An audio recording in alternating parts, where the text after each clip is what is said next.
ugere mu rusengero muri bisi mwari kumwe, ugere mu rusengero muri ofisi mwari kumwe. Ntabwo ashaka uwo mu rusengero atabana nawe muri biro, ntabwo ashaka uwo mu rusengero atabana nawe mu kazi, ntabwo ashaka uwo mu rusengero atabana nawe mu rugo. Kandi noneho wowe nturi gusaba umwuka, ahubwo uri kubwira umwuka ngo wampaye impano yawe. Umwuka wera atanga impano akazirindira. Umubiri urananirwa mu by'uru rugendo, urugo ruragukamura, ishuri rikagukamura, abana bakagukamura, ubucuruzi bukanga, ubukode bugakubita, kuba ahantu nta ruvugiro bigakubita, mukeye bakagukamura. Ibyo byose ni ibintu bikubita umubiri bishaka gukubita ubugingo. Ariko iyo wuzuye, abo mukorana bazi uwo uriwe, murwanira imari y'injurano. Yego. Ariko ubigenza ute ngo ubone umwuka wera kandi uri uw'isi? Ariko mubikora mute? None se ko bidashoboka, we byagushobokeye bite? Cyangwa ijwi ry'umukanguzi. Yesu ashimwe inshuti z'umusaraba. Amen. Nimugira amahoro ya Kristo Yesu. Tunejejwe n'Imana kubana namwe mu biganiro bitambuka ku ijwi ry'umukanguzi. Ijwi ry'umukanguzi ni umuyoboro w'ubutumwa bwiza bwa Kristo kandi kuri bose. Imana ishimwe. Twebwe iyo tugenjuje ibihe tukabigenzuza Bibiliya, tumenya aho tugeze, kuko iyo twitegereje dusanga turi mu minsi ya nyuma nk'uko ijambo ry'Imana rigenda ribitugaragariza. Ni igihe cya buri wese kwitegura kugira ngo tudatungurwa n'iminsi cyangwa ibihe, kuko ibyo tugenda tubona byose ni igihe cyo kugaruka kwa Kristo. Ku ijwi ni Marcel nk'ibisanzwe, kuri kamera turi kumwe na Jeanne Kwizera, imbere yacu turi kumwe na mwene data Anicet. Anicet, tubahaye ikaze. Murakoze cyane. Duhaye ikaze bene data baje ku ijwi ry'umukanguzi ari ubwa mbere. Ushobora kuba wanyuzwe n'ibiganiro dukora ku ijwi ry'umukanguzi. Kugira ngo utazaducikwa, reka tugusabe ukore subscribe kugira ngo uko ibiganiro bigezeho ujye ubasha kumenya icyo ijambo ry'Imana rigushaka uwo minsi nk'iyi ngiyi. Kandi niba wanyuzwe, reka tugusabe bisangiza abandi, ukora share. Ubutumwa bwiza bwa Kristo ntago ari ubwiru, ahubwo dukwiye kubwamamaza. Niko yabwiye abigishwa amaze kuzuka, arabwira ngo nimugende mu mahanga yose, mubwiriza abantu ubutumwa bwiza, abizera mubatize mu izina rya Data twese n'iry'Umwana n'iry'Umwuka Wera. Imana ishimwe. Reka rero aho muri tubasabe mutegura imitima, hanyuma dusabe mwene data Anicet atuyobore mu isengesho. Tubahaye ikaze. Mana Data twese uri mu ijuru, Imana y'agakiza kacu, turagushimiye. Waduhamagariye muri Kristo Yesu, binyuze mu mubiri wa Kristo tunesha urupfu. None turiho. Amen. Turiho atari twe, hariho Kristo muri twe. Kuko watuzuye twari dupfuye. Ni igisobanuro cy'uko ubuzima muri twebwe ari bwo buriho, kuko ubwo buzima ni ubwa Kristo, niwe wanesheje urupfu. Imana ishimwe. Wowe uri Imana yacu. Ntidufite uko twakuvuga birenze uko dutekereza, ariko hari igihe tuzakuramya tukaguhimbaza uko bikwiriye. Turi mu rurembo rwo mu ijuru. None uyu mwanya uduhaye undi mugisha wo kuganira na bene data impamvu y'ibyiringiro byacu. Amen. Reka utuyoboze imbaraga zawe nyinshi nk'uko usanzwe ubigenza, kandi Imana igena byose ituramburira ukuboko kwayo. Tubone gukira ku barwayi, tubone ibyishimo ku bababaye, kandi tubone impinduka kuri buri muntu wese wari wijimye, wari uri mu minsi y'ubwirabure. Gukora kw'Imana biganze kuri twe, dusenze ku bwa Kristo umukiza wacu none n'iteka ryose. Amen. Amen. Imana iguhereze umugisha. Amen. Ngereka ntagire nshimira abantu tubana ku ijwi ry'umukanguzi, mutwereka ko turi kumwe muri comment. Imana ibahereze umugisha. Amen. Kandi reka nshimire bene data muri comment nyabibona bandika ko ijwi ry'umukanguzi hari aho ribavanye, ari ntaho ribageza. Imana ishimwe kugukunguka, kandi ni ukuri Imana ibahereze umugisha. Anicet, turi mu minsi ya Pentecote. Yego. Reka mvuge ngo Pentecote nziza kuri twese. Imana ishimwe. Nagiye nkurikira ibiganiro mwagiye mukora. Iki kiganiro cya Pentecote ntago ari cyo cya mbere ku ijwi ry'umukanguzi, hari n'ibindi byagiye bibibanziriza mwagiye muganira kuri Pentecote. Ariko nagiye numva muvuga ko Pentecote n'ubundi yari isanzwe ihari. Yego, yari isanzwe ihari. Pentecote yari ihari icyo gihe, niyo ku gihe cya Kristo. Twabitandukanya gute? Ubundi Pentecote wari umunsi wo kurya umuganura. Yego. Noneho ku gihe cya Kristo, Yesu niwe muganura wacu. Amen. Icyo gihe ntabwo twariye umwero w'ubutaka, ahubwo twariye umwero w'imbabazi z'Imana muri Kristo. Iryo ni ryo tandukaniro. Ubundi hari imibare itatu mu gihe burayo. yitiranwa yego abantu bashobora kwitiranya. Hari penta, panta na pante. penta panta na pante. yego Pante ni 50. ubwo ni umubare. Yego. yego Noneho penta ni 5. Panta ni 3. Iyo tuvuze pante tuvuze 50. yego Umunsi wa 50 cyangwa umwaka wa 50 yego Abisiraheli baryaga mu muganura. buri ko uwo mwaka ugeze. Yego. Ku munsi wa 50 tuvuye kuri Pasika, yego tuvuye ku muzuko wa Kristo, Abisiraheli bawizihizaga ngarukamwaka, kuko urabizi ko Pasika ntabwo itangirira kuri Kristo. yego Pasika duhere ku yo baheraho, yo muri Egiputa. yego Iyo bizihizaga Pasika bari i Yerusalemu, bavaga ku munsi wa mbere wa Pasika bakabara iminsi 50, bakabyita Pentekote. yego Noneho bakawukoramwo amashimwe, bashimira Imana ko batakirya ibyo kurya bahumbye cyangwa banyuze mu bihugu ari abasuhuke. Bakabwira Imana ngo watuzanye muri iki gihugu, unatuvubira imvura imeze umwero w'imyaka, none twarahinze tureza. yego Bagafata imiba y'imyero bakayizunguriza Uwiteka, bivuze ngo bagatanga n'amaturo y'igishwamwaka, amaturo y'ifu y'ingezi, amaturo y'amavuta, amaturo runaka, bagashimira Imana kuri Pentekote. Imana ishimwe. Ariko kuri Pentekote hari ikindi cyabaga. Hari imbata. Iyo tuvuze imbata ni abantu bakoreshwa uburetwa, babihisemo cyangwa babihitiwemo n'abandi. yego Iyo umuntu yagurishwaga akaba imbata, shebuja yabaga afite ubushobozi bwo kongera kumugurisha mu bandi.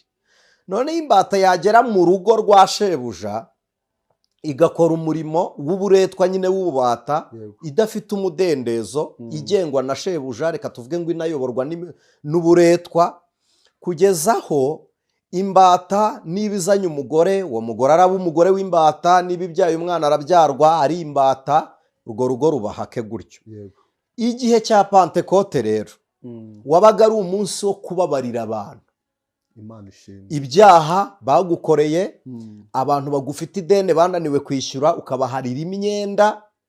Hanyuma wabaga ari umunsi w'imbata nazo zigakira uburetwa, kuko nta muntu wabaga yemerewe guhimbaza no kuramya Imana i Yerusalemu hari umuntu yakoreye ingoyi y'uburetwa. Uzabisanga muri Yesaya 5:8 bavuga ngo kwiyiriza ubusa ngo nuko bakoresha abantu iby'ingoyi z'uburetwa n'ibindi. Nubwo buretwa nyine bw'ububata. Noneho iyo mbata ku munsi wa Pentekote nayo yahirimbaniraga kugera i Yerusalemu, batambirwa igitambo ngarukamwaka, igitambo cy'imbabazi, bakababarirwa, ariko hakaba no kubabarirwa, bakabohorwa, bagakurwa mu bubata. Bivuze ngo wari umunsi wo kubaturwa, bisobanuye ngo natwe twakuwe mu bubata bwo muri Egiputa, mu bubata bw'abanyamahanga, bakabohora imbata zose. Umunsi wa Pentekote muri Isiraheli wabaga ari ikintu gikomeye kuruta nuko tubitekereza. Hari n'abawita umunsi w'umuganura. Umunsi w'umuganura bagatanga amaturo n'ibiki byo kubaka urusengero, bagafashanya, bagakontribiwa ibintu byinshi. Rero uyu munsi aho bitandukaniye, navuze ya mibare 3 ntaribagirwa.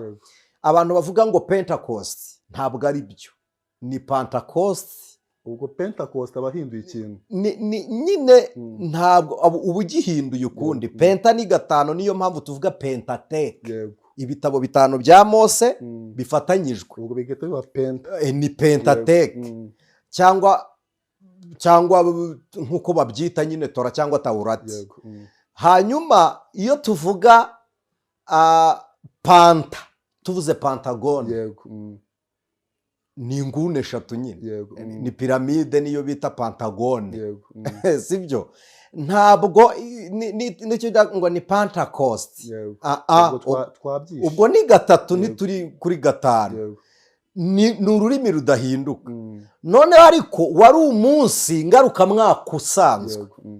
ariko pantekote yo kuri Kristo 50 umunsi wa 50 wa Kristo Yesu agiye mu ijuru.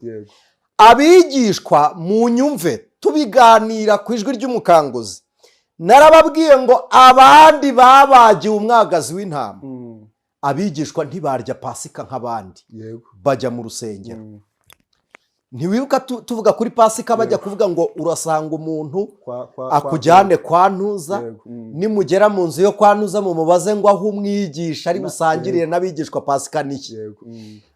Uwo munsi bo ntibabaze nk'uko pasika iri, bariye umugati banywa na vino, kuko ntibari bafite uburyo bwo kujya kotsa, ntibari banafite uburyo bw'ibitambo. No kuri pantekote ababigishwa ntibari barahinze, imyaka 3 bari bayimaranye na Kristo, ntabwo bari buzunguza imiba, ntayo bari bafite. Haleluya, haleluya, haleluya. Bahawe umuganura w'ubumana, ari wo Mwuka Wera. Petero yatunguwe n'umuganura, avuga ururimi rw'umwuka, atungurwa no kubona ikirimi cy'umuriro, wa muriro washiririzaga ibitambo batambaga, wamanukiye ku bigishwa bagira ibitambo bizima. Imana ishimwe. Rero iyo ni pantekote yatumye umunsi wa pantekote hazuka abantu 3,000 spiritual, mu buryo bw'umwuka abantu 3,000 barizeye bahamya Kristo nk'umwami n'umukiza. Kandi ibyo 3 birimo abanyamahanga n'itorero ry'abaroma ryavutse. Rero nshuti z'umusaraba, pantekote nubwo wari umunsi nk'usanzwe, ariko wabayeho ibidasanzwe. N'iyi pantekote ubwo ari isanzwe twizihiza, ariko Uwiteka yigukoreremo ibidasanzwe, uyikuremo ibihe bidasanzwe. Amen. Imana iguhereza umugisha. Tubonye pantekote yo mu gihe cyo hambere, wari umunsi ngarukamwaka nk'uko mwabitubwiye. Iyo wageraga wari umunsi wo kuzunguza imiba, yego bagenda bamurika iby'Imana yabakoreye, ko batakiri kurya ibyo bahumbye. Imana ishimwe. Ariko noneho turebye dusanze pantekote yo mu gihe cya Kristo. Imana ishimwe. Abigishwa ba Kristo ntago bigeze babona umwanya wo kujya guhinga nk'uko mwabivuze, nta nubwo bari bafite umwanya wo kujya kuzunguza imiba y'iby'Imana yakoze. Ariko mutubwiye ijambo ryiza, Imana ishimwe. Babonye umuganura wari uturutse mu ijuru. Imana ishimwe. Iyo niyo mano, ni umwero waturutse muri cya gifumbiro twita imva. Hari umuririmbyi wavuze ngo urupfu rwa Kristo rwabaye umurama. Imana ishimwe. Amen. Icyo gihe abigishwa bamaranye na Kristo, iyo myaka tuvuze, Imana ihabwa icyubahiro. Babanye nawe ariko bari bataragira imbaraga zo guhamya. Yego. Kristo ababonye arababwira ngo muzaba abagabo bo kumpamya. Imana ishimwe. Umwuka Wera nabamanukira. Niyo mpamvu imirimo yose Petero yakoze yo guhakana Yesu mbere y'umwuka, umwuka Wera aje Imana yayitaye kure yo kwibagirwa, kuko ntabwo yari afite guhamya. Nta mwuka yari afite, ntiyari guhamya. Imana ishimwe. Amen. Uyu munsi rero twebwe iyo tuvuga ngo pantekote, ntabwo tuyizihiza nk'iyabaye none. Yego. Ntabwo tuyizihiza nk'iyabaye none. Yego. Ahubwo twebwe twibuka bya bihe byabaye wa munsi. Ntabwo twebwe icyo ni itorero ryita pantekote, kuko pantekote niho ubundi hari ibintu bibiri mugomba kumenya. Isezerano rishya rya Kristo, haba mu byanditswe no mu mvugo cyangwa mu ngiro, ritangira Yesu azutse. Nibwo isezerano rishya ritangira. Noneho ubuzima bw'itorero, imibereho y'itorero ya Kristo itangira nyuma y'iminsi 50 y'umuzuko wa Kristo, ku munsi wa 50 ari wo munsi w'umuganura, kuko itorero rya Kristo niwo muganura. Imana ishimwe. Niwo muganura w'umwero wa Kristo, ni itorero. Ni ukuvuga ngo niwo munsi itorero ryabereyeho. Niyo mpamvu rero amatorero y'umwuka yiziza pantekote. Imana ishimwe. Nibwo ryabayeho kuko ryabyawe n'umwuka. Yego. Imana ishimwe. Tumaze guhabwa rero uyu mwuka wamanutse kuri pantekote, wigabanyijemo ibice, reka mvuge muri ubwo buryo. Wigabanyijemo indimi zizwi n'izitazwi, wigabanyamo n'ururimi rw'umuriro. None muri iki gihe rero nibwo dutangira amasengesho yo kuvuga ngo reka dusabe pantekote, dusabe imbaraga zivuye mu ijuru ngo zongere zitumanukire, twongere twuzure umwuka Wera. Umuntu yuzura umwuka kangahe? Ukivuga ngo umuntu yuzura umwuka kangahe, Nebutse umuntu wanyandikiye kuri WhatsApp ariko namusubije ndi gutebya. Yarambwiye ngo mbifurije kongera kuzura umwuka wera. Ndamwana ntabwo ari ngombwa. Ndamwase uwo twuzuye yagiye kugira ngo mutwifurize undi. Yego. Nta saza, nta gajuka, nta cuya, ntiyacitse. Uko twamuhawe. Ntiyimutse, uko twamuhawe niko ari. Ubundi umwuka wera ni ubuzima bw'Imana muri twe. Yego. Iyi Imana iri muri twe, ntitwifuza izindi mana. Yego. Birahagije kwiri kumwe natwe. Imana ishimwe. Hanyuma uravuze ngo umuntu yuzura umwuka wera ryari? Kuzura umwuka wera byo byaba buri munsi. Kuzuzwa byaba buri gihe. Ahubwo kubyarwa n'umwuka. Yego. Tubyarwa n'umwuka rimwe iyo twizeye. Kristo umwami n'umukiza. Dukureho na confusion abantu bagira bibaza ngo iyo umuntu akoze icyaha Imana iramubyaruka. Yego. Uzi ikintu kitakugira umwana wayo nuko ubutemera kuyoborwa nayo. Kuko hari ukubyarwa n'umwuka hakaba no kuyoborwa n'umwuka. Kuyoborwa n'umwuka ni ukwica imitekerereze yawe ugakora iby'Imana ishaka. Ugashyira mu ngero. Bibiliya ihita ihamya ngo abayoborwa n'umwuka nibo bana b'Imana. Noneho niba utayoborwa n'umwuka ubwo uri umwana nawe wiyiziho. Yego. Abayoborwa n'umwuka nibo bana b'Imana. Niba umwuka atakuyobora ubwo nturi umwana w'Imana. Yego. Point. Ibyo tubifate gutyo. Kubyarwa n'umwuka biba rimwe. Yego. Kuyoborwa n'umwuka bigahoraho. Kuzuzwa umwuka wera nabyo bigahoraho. Kuzuzwa umwuka iyo tugiye kugeragezwa Marise. Imana ikuzuza kugira ngo uremerere ibiganza biguterura. Yego. Kandi isi iraducunda, iraducugusa, iratuvugutira. Kuvuguta ntabwo mvuga kuvuguta byo kumesura cyangwa kumesa. Oya, ni ukuvuguta bimwe by'umucuzi ashyira mu muriro akavuguta. Isi irabidukora. Imana rero irakuzuza kugira ngo ube uri strong, uri powerful. Yego. Kugira ngo ube ufite imbaraga zishyitse zikunyuza aho ugiye kunyura. Yego. Abantu bize fizike barabizi ikintu cyoroshye ntigiterurika. Yego. Haterurika ikiremereye. Fizike nayo ni igitangaza. Haterurika ikiremereye kuko icyoroshye ntabwo kidirectinga ngo gifate icyerekezo runaka. Umuyaga urakijyana. Ariko ikintu kiremereye ugiha icyerekezo ugendeye kuri bwa buremere bwacyo. Iyo natwe twuzuye amen ibiro bishyitse Imana iratuyobora. Imana ishimwe. Iyo twuzuye dushyitse namwe mube mushyitse ku gihagararo cya Kristo Imana iratuyobora. Imana ishimwe. Itwuzuriza rero kugira ngo tuneshe. Bibiliya iravuga ngo Kristo yuzuzwa umwuka ajyanwa mu butayu kugeragezwa. Ubwo se umuntu yuzuzwa ngo bigende bite? Umuntu yuzura kuko agiye kugeragezwa kugira ngo imbaraga zikuzuye zibe ari imbaraga Imana irizavinze muri wowe. Imana ishimwe. Ni reserve. Ni imbaraga ugiye gukoresha mu gihe ugiye kunyuramo. Noneho na Kristo yujujwe agiye kujyanwa mu butayu. Ageze yakoresha izimurimo. Niko na Paulo yabwiye aba Efeso. Ibasha gukora ibiruta ibyo twibwira, ibyo dusaba, ibyo dutekereza, nk'uko imbaraga zayo zigize zite izo zidukoreramo. Rero Imana zitwuzuza mbere yuko tugeraho tuzikoreshereza. Bishatse kuvuga ko hari igihe umuntu rero atentebukirwa. Yego. Na Kristo byamubayeho. None se ntiyasabaga imbaraga? Yabonye ibimuri imbere asaba imbaraga. Aravuga ngo iki gikombe kindenge. Yes. Yego. Ibyo ni bisanzwe ku muntu wese uri inaha. Uwo ari we wese yacoza. Uwo ari we wese. Izi mbaraga z'umwuzuro ziragabanuka. Yesu yakozweho. Aravuga ngo ndumva imbaraga igize gute? Imbaraga zimvuyemo. Hari imbaraga imvuyemo. Muri make zirashira, ziragabanuka. Yes, ziragabanuka. Urumva? Niyo mpamvu yavuze ngo muze mwenyine. Munsanga ahantu hiherereye. Murya umutsima ari ryo jambo ry'Imana, munywe no ku mazi y'ubugingo ari wo mwuka wera. Noneho muze timuri mwenyine tugeze gute? Turi kumwe. Noneho munsanga ahantu hatari abantu. Nicyo cyatumye rero abantu mwumva ngo dusenga ubutayu, tujya kwiherera n'Imana tutirengagije ko mu rugo rwacu Imana ihari, tukajya mu buvumo tutirengagije ko insengero zibaho. Na Kristo yarabikoze, yavaga mu bantu akajya kuzuzwa imbaraga, akajya ku musozi gusenga. Sibyo? Na Mose Imana yaramuhamagaye imutwara iminsi 40, amanuka yujujwe imbaraga, anatwikira mu maso. Kuzuzwa ni ibihe biba igihe iyo umuntu yahaye Imana umwanya, Imana ikuzuriza kugira ngo utsinde amakuba. None hari igihe umuntu ashobora kugabanukirwa izo mbaraga nk'uko tubivuze. Ushobora wandeba ukabona ari ukugwa. Nibyo koko ni ukugwa? Marise, ntabwo ari ukugwa.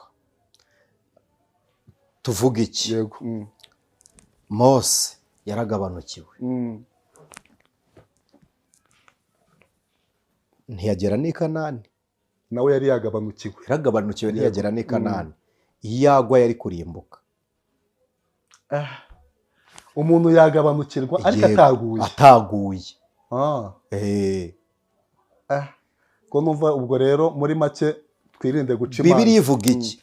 Iravuga ngo uko mubonye wa munsi wegereje, mujye murushirizaho guteranira hamwe, mwaturirana impamvu y'ibyiringiro byanyu, ngo kugira ngo hatagira uwo muri mwe usigara agaheranwa n'ababisha. Gutentebuka iyo bibaye cyane bivamo kugwa. Icyo nicyo cyatumye Bibiliya ivuga ngo bamaze iminsi bavuye mu butayu ngo baribagirwa, imitima yabo izamo konda. Konda ni Ikirundi, ironda, irananuka. Ni ukuvuga ngo ubugingo budafitanye ubusabane n'Imana buracogora. Marise, tuvugisha ukuri. Tuvugisha ukuri, buracogora kandi buri mu mubiri unaniwe. Umubiri urananirwa, umubiri urananirwa mu by'uru rugendo. Urugo ruragukamura, ishuri rikagukamura, abana bakagukamura, ubucuruzi bukanga, ubukode bugakubita, kuba ahantu nta ruvugiro bigakubita, mukeye bakagukamura. Ibyo byose ni ibintu bikubita umubiri bishaka gukubita ubugingo. Ariko iyo wuzuye, uzarebe iyo usitaye ku kantu koroshye ntugwa, ugatera ishoti kakagenda kandi utagambiriye kugakubita. Ariko iyo usitaye ku kintu gikomeye uragwa. Mu yandi magambo y'Imana yakujuje ibikwikubiseho byose. Umuririmbyi yavuze ngo iki? Yaravuze ngo ntabwo azacogozwa n'incamugongo, abazimubwira nibo bazagwa. Abanzi be bose ntibamugarura, mu nzira hisemo ijya mu ijuru. Ntabwo ucogozwa n'incamugongo. Mwamuzi undindisha umwuka wawe, mbone kuzaragwa kubaho iteka. Have wabwoba we nimunyihorere, namara maje pe kujya mu ijuru. Imana ibereze umugisha. Amen. Abigishwa kugira ngo buzure umwuka wera, Kristo yababwiye kugenda bakajya mu murwa bagategereza. Hanyuma ijambo ry'Imana turisomye ritubwira ko bari mu mwanya umwe kandi bose bahuje umutima. None natwe mu gihe cya Pentekote, iyo twegereza Pentekote twenda kwinjiramo, tugenda dutegura amasengesho agiye atandukanye y'iminsi ngahe, ibigoroba, kugira ngo natwe dusabe izo mbaraga zize zitubemo. Ariko ni gute izo mbaraga zishobora kuza muri twebwe? Mu by'ukuri turi muri business, ariko turi kwihuta cyane kugira ngo tujye mu rusengero tujye gusaba izo mbaraga, hari ibyo tuvuyemo. Imitima yacu muri make imeze nk'irimo akajagari. Imitima yacu ntago iri hamwe, ntago turi mu mwanya umwe nk'uko abigishwa bari bameze. Ibyo umwuka tuzawubona mu buhe buryo? Marise, umwuka abantu bifuza ni uwuhe? Ubundi first of all wabyawe n'umwuka. Ubundi ikintu kibabaje naho itorero rifite intege nkeya, ni uko twigisha abantu Pentekote nk'impano z'umwuka. Yego. Aho niho itorero rifite intege nkeya. Ntabwo tubigisha Pentekote nk'imibereho y'umwuka, y'ubumana muri twe. Y'ubumana muri twe, kubaho mu buryo bw'umwuka. Ubundi umwuka wera n'ubuzima bw'Imana. Ariko iyo abantu bari kujya muri Pentekote baba bagiye gusaba impano. Yego, nicyo nashatse kuvuga. None se mbere yo gusaba impano, nyirukuguha uwo ushaka ko aguha, mubanye mute? Mubana ryari? Mubana ryari? Birashoboka ko wakominikana nawe muri business. Yego. Reka mbabwire ngo ntabwo Kristo akwiteguye mu rusengero, nubwo ari uri kujya kumushaka. Sinaho muzahurira. Ntabwo Yesu agutegerereje mu rusengero uvuye muri business ngo ababone muri babiri. arashaka umuntu umwe uwiriwe muri bizinesi naza no mu rusengero uzura umwe nk'ababigishwa ba Kristo. Amen. Imana ishimwe. Uzura umwe apana kugera mu rusengero ukitonda ukaba wangeso nziza twavuze akabibiriya hano amahoro ya Kristo ariko muri business abakozi ubamereye nabi. No, muri business usanga Yesu no muri business Kristo aragukeneye ujye mu rusengero yari kumwe nawe muri business ugere mu rusengero muri bisi mwari kumwe ugere mu rusengero muri office mwari kumwe. Ntabwo ashaka uwo mu rusengero atabana nawe muri biro, ntabwo ashaka uwo mu rusengero atabana nawe mu kazi, ntabwo ashaka uwo mu rusengero atabana nawe mu rugo. Ikibabaje rero ni uko ujya mu rusengero agenda yitonze kuruta ujya muri business. Noneho tukababwira ngo nimuhaguruke tubasabire umwuka, noneho tukabasabira impano z'umwuka batarahinduwe n'umwuka. Umwuka wera ababona tumeze nk'abantu bari gukina sayi. Naho umwuka yafata hese. Ina twasenga tuzenguruka mu rusengero tujya mu nguni ntibishoboka. Ntago bikunda. Imana irashaka umwe muri business abari nako bameze mu rusengero ameze. Rero hitamo icyo uri cyo. Hitamo gutera nk'uwo muri business cyangwa gutera nk'uwo mu rusengero. Kuko icyo gihe izakubona nk'abantu babiri. Yes. Yego. None se uhuje umutima koko? Nawe ubwawe Bibiliya iravuga ngo ab'imitima ibiri bagira bate? Imana irabanga. Banga b'imitima ibiri. Yanga b'imitima ibiri kandi uw'imitima ibiri anamuka vuba. Kuko umutima umwe usigana n'undi. Noneho bakonsantre rero wowe ugira umutima umwe. Imana ishimwe. Mu mwanya umwe bahuje umutima. Urakoze. None urahuza nandi umutima kandi nawe ubwawe utihuje. Ni ukuvuga ngo mu mutwe aho umwuka yakicaye ntago ari buze kukubona harimo ibindi nta espace vide, harimo abana bagiye kuburara, harimo minervare z'abana zabuze. Icyo si ikibazo. Abana baburara na minervare byabuze ibyo umwuka wera bikoraho. Ahubwo wowe n'umwuka mubanye gute? Ibyo wabisaba umwuka akabiguha. Imahangayiko y'isi ni y'umuntu wese uri mu mubiri. Ariko tuganire ubundi wowe uriyizi urinde mu buryo bw'umwuka tuganire. Noneho kugira ngo umenye uwo uriwe mu buryo bw'umwuka banza usure wowe wo mu migambi. Mwakoresheje ijambo ryiza mu kiganiro cyabanje. Mwaravuze ngo ni iki gituma umwuka kubenga? Kuki umwuka gutambuka? Kubera iki umwuka kunyuraho kandi wowe wamubwiye ngo ngwino. Ese umwuka ni utagushaka nk'ubuturo? Ni iki kibitera? Wowe rero urakizi. Wowe wo mwibanga urigize. Uzi ibiganiro byawe byo kuri telefone, uzi imigambi yawe, uzi imvugo yawe mu rugo, uzi imvugo yawe muri business, urayizi mu nzira. Uzi ikintu kigutera kwambara iyo myenda wambara. Uzi ikintu kigutera kwimakiya gutyo. Uzi cyagushyizeho uwo musatsi. Uzi ikintu kigutera gutanga iryo turo. Uzi ikintu kikwicaje muri biro. Uzi inzira wanyuzemo ngo ugere muri ako kazi. Ubundi umwuka wera afite aho yanyura. Niki gituma umwuka kubenga? Ni igiki? Niki gituma umwuka atakwemera?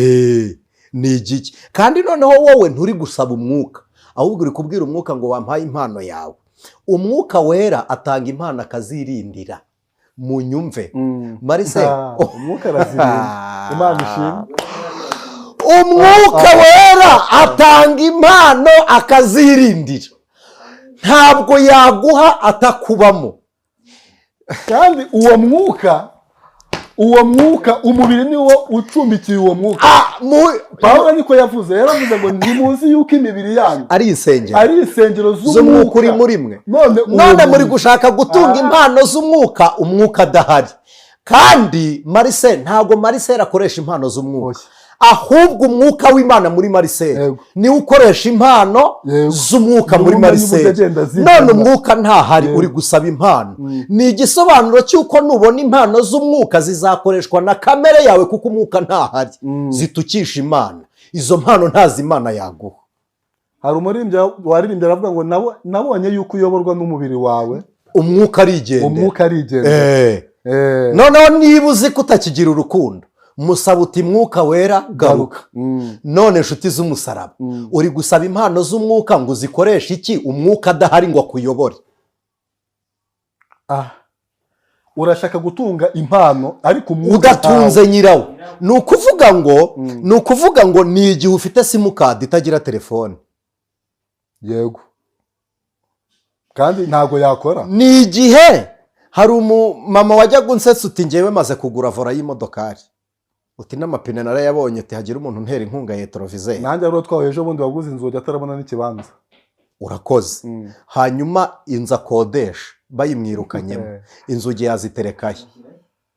ni za mpano bashaka ariko nta mwuka. Juste bakeneye impano, icyo nicyo abantu bita Pentecote. Tukanakora amasengesho y'ububyutse nibyo umuntu ufite umwuka w'Imana muri we immediately ni ibintu biri automaticoma birikora. impano zirirenuvera, zirakanguka, zirabyuka, zirongera zigakora. Imana ishimwe. uwo muntu ni aricaginga. bene uwo muntu ameze nk'imodokari itwara esanse, inywa esanse. ntimumusaba kujya kuri station we ubwo acomeka umupira ukava muri tanka ijya muri reserve. bene data nshuti z'umuntu, niba muri we harimo umwuka wera, imigezi y'amazi y'ubugingo, none uri gusaba impano z'umwuka ngo ukorane nazo gute utagirana ubusabane na nyirazo? utagirana ubusabane na nyirazo. tuganire, harimo ikibazo. nibyo pe. wemera ko umwuka w'Imana akora mu ntega amatwi. aha ni ku ijwi ry'umukanguzi. wemera ko umwuka w'Imana akora ndetse wabatijwe mu mwuka ugira ibihe byiza. kandi umubatizo w'umwuka nawo burya ntabwo uba rimwe. yego ubatizwa rimwe ariko ugahora watsa wenyegeza. Bibiliya iravuga ngo umuriro w'Uwiteka ku gicaniro ntukagire gute? ntugasinzire. none igicaniro cyo muri wowe kiraka, uwo mubatizo wo muri wowe uracyaka koko? uracyahagaze amatabaza aracyaka? noneho ikindi, wowe wabatijwe mu mwuka, nibyo pe, wanakoreshejwe n'umwuka, nibyo. turakuza ubwiriza uri igitangaza, turakuza uhanura uri igitangaza. ariko se ko tutaguherutse uyoborwa n'umwuka? ubwo ntiwagabanukiwe? ndagira ngo nkubaze, umwuka wuzuye kubera icyo atakuyobora? ariko bene da, muzenguruka amasosho media atandukanye, mbariza ntuza ku cy'umwuka umukoreramo akerekwa akarondora, kuki atayoborwa nawe? ongera umbarize ntuza, kubera iki ugira impano z'umwuka ariko ntugire imbuto z'umwuka? niko ntuzawe byagenze biti? uwo mwuka yabaye ikirumbo cyangwa niwe wabaye umurimo utera ku buryo umwuka ananirwa kuguhingamo ibyera ngo imbuto z'umwuka ziboneke? hagati yawe n'umwuka ikidashoboye ni ikihe? tuganire. impano z'umwuka kuki uzigira ariko ntuyoborwe n'umwuka, ntugire ubuyobozi bw'umwuka? harya ibyo byo mubisobanura mute? nabyo ni nyirabugenge n'ubugenge bwayo. umuntu agahanura akavuga mu rurimi, nta mbuto z'umwuka, nta mbuto z'umwuka ariko afite ururimi rw'umwuka. nta kuyoborwa n'umwuka ariko arerekwa. nyirabugenge n'ubugenge bwayo. nyirabugenge n'ubugenge bwayo kwereka utagira umwuka wera, kwereka utayoborwa n'umwuka, nabyo ni nyirabugenge n'ubugenge bwayo. kwerekwa nta mbuto z'umwuka ni nyirabugenge n'ubugenge bwayo. ubwo mubikora mute? Bibiliya iravuga ngo ntibishoboka ko ab'isi bawuhabwa. none wawubonye gute kandi uri uw'isi? imirimo yawe rwose iragaragara ko uri uw'isi. ariko ntuzawe nawe uri umukobwa. ingeso zose z'abapagani uraziyoye, urazifite kandi ziragaragara. akanwa kawe kavuga ururimi ni nako kavamo ibishego. nawe kuri kose uri umutekinisiye. ibyo bintu ubundi bikorana gute? ubikora ubundi ntuzawe ibyo bintu bikora gute? ewana kabisa ntuzawe umva kabisa ngo kuri isari kubona umwuka uri uw'isi. ariko ntuzawe ugira tekinike kweri. kandi Imana yaravuze ngo ntibishoboka ko ab'isi bawuhabwa. ariko ubwo wowe kandi urabizi neza n'uwo nguwo ukubwira avuze mu rurimi rushya, urabizi neza ko ari uw'isi. imirimo ye n'amagambo yiwe kuri wowe urabizi. ariko mubigenza ute?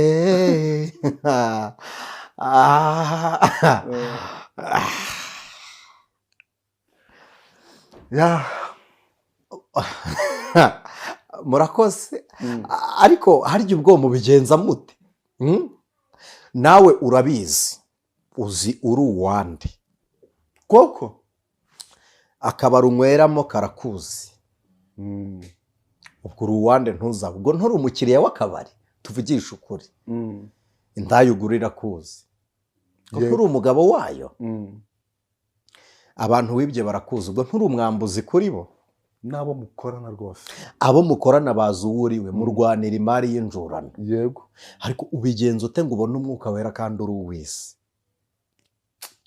ariko mubikora mute none se ko bidashoboka we byagushobokeye bite cyangwa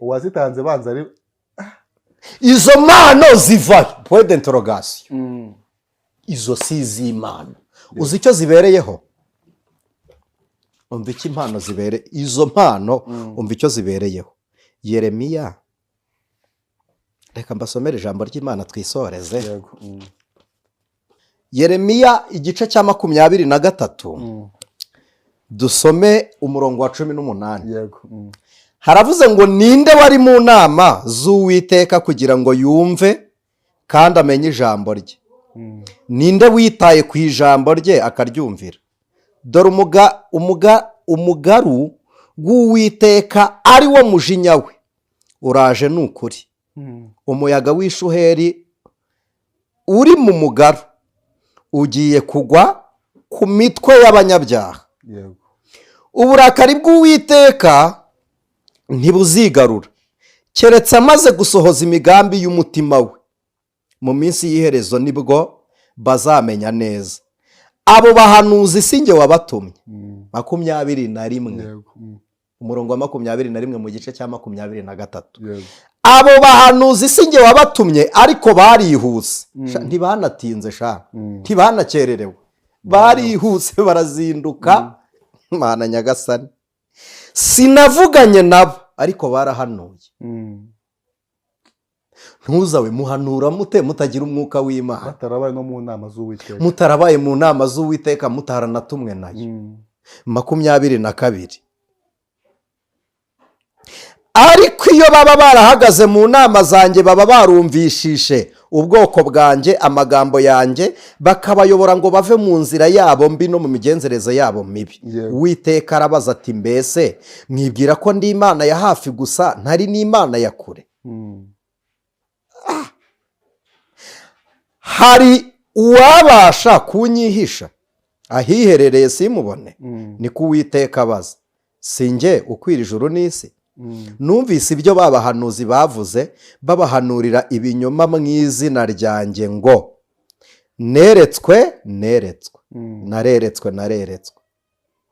ibyo bizahereza he kuba mu mitima y'abahanuzi bahanura ibinyoma abahanuzi bahanura ibihimbano by'imitima yabo ibeshye bigira inama yo kumpuza abantu banjye izina ryanjye Mana nyagasani barotorera umuntu wese mugenzi y'ibyo yarose mu nzozi nk'uko basekuruza babo bahugijwe izina ryanjye na Bayali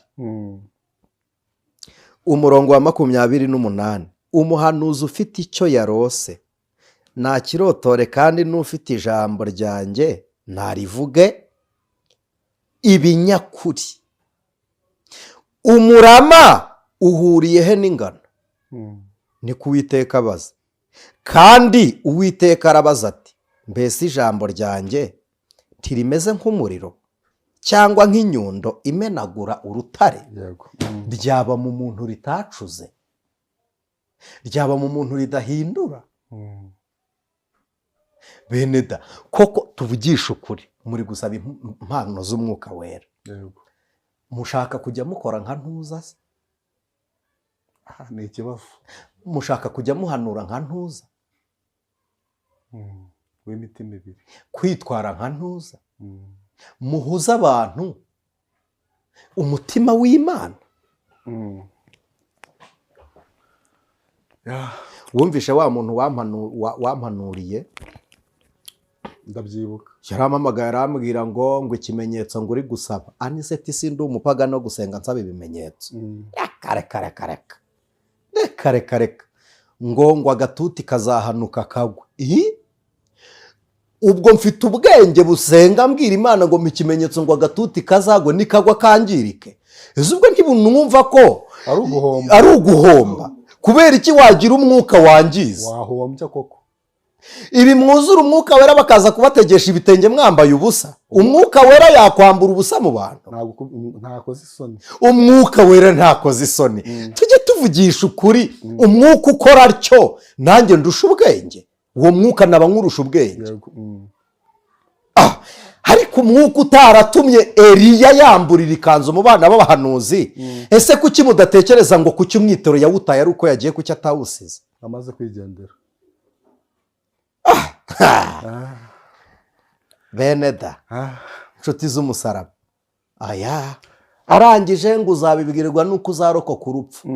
Ngo nibwo uzamenya ngo ko ibyo nakubwiye ari byo. Nge simfite ishimwe narokotse urupfu, simfite n'ishimwe napfuye.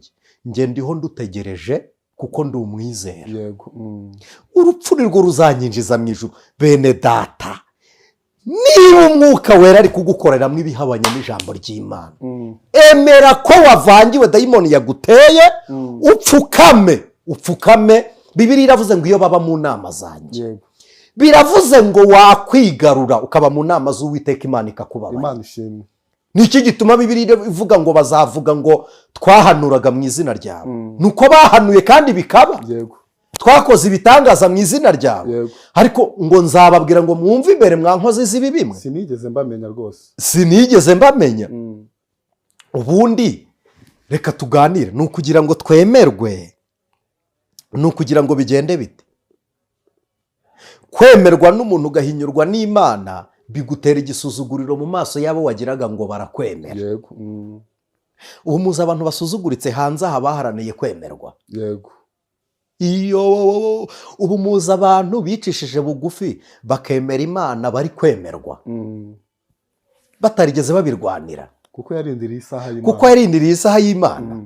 Bene data nshuti z'umusaraba, muhanuzi, muvugabutumwa, mukristo, garuka mu nama y'Uwiteka. Ongera uze mu nama y'Uwiteka. Gisha Imana inama. Bibiliya iravuga ngo ubuze ubwenge busabe. Nasubije uwo mwene data wamuhanuriye ibyo, naramubwiye nti Bibiliya niko Yesu yavuze. Yaravuze ngo abayuda basaba ibimenyetso, abagira iki basaba ubwenge. None ubwo wahitamo gusaba iki? Ubwenge. Ntatunga ubwenge. Ibimenyetso niyo bitaza ubwenge bwanjye bwazamfasha muri ibyo bihe ntagizemo ibimenyetso.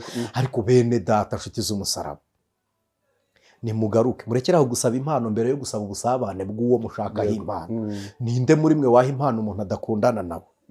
Ko no muri kakawete muziha abo mudakunda ariko mwasabanye nabo. None se umwuka azaguha impano nta n'ubusabane mugirana? Ubu tujyeho tubabwire ngo nimuvuge ururimi rw'umwuka, mutangire zimwe barepeta rashikoro basangariya bashikara. Bene data nshuti z'umusaraba, ubu nibyo mushaka?